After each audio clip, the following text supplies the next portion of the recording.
Hi. So this is what's known as the intermediate step or the transition step. In the book, in a lot of circles, they don't consider this as a main step in cellular respiration. They normally put it kind of as a side part of the Krebs cycle, but I don't. I feel like it's important to talk about it independently, so that's what we're going to do. Now, we have gone just recently and talked about glycolysis and how we start with a glucose molecule and make two pyruvate molecules.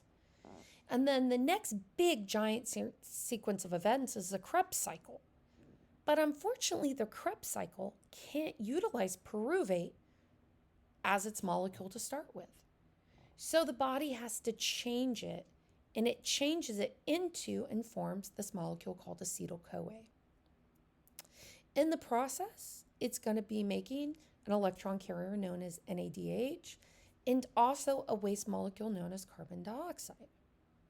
And so let me show you what this looks like. Now, I don't have this included in your actual PowerPoint because I didn't want people to memorize and get overwhelmed and confused on this. But just like me, as I said previously, and you'll hear it after, I'm someone who likes to know the process that's happening so I can understand it. So let me show you what's going on here. So we know we have made a molecule known as pyruvate, and this is what pyruvate looks like.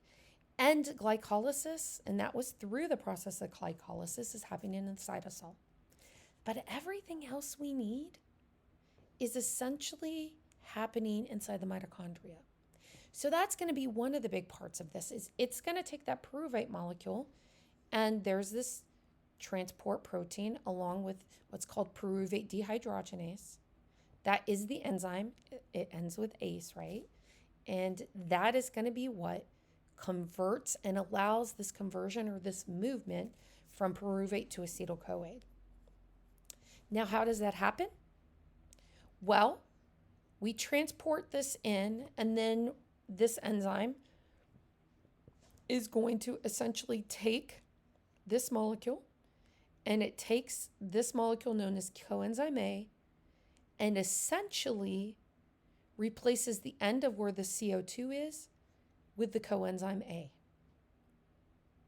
That is essentially going to allow the CO2 that's here to be released as a waste product.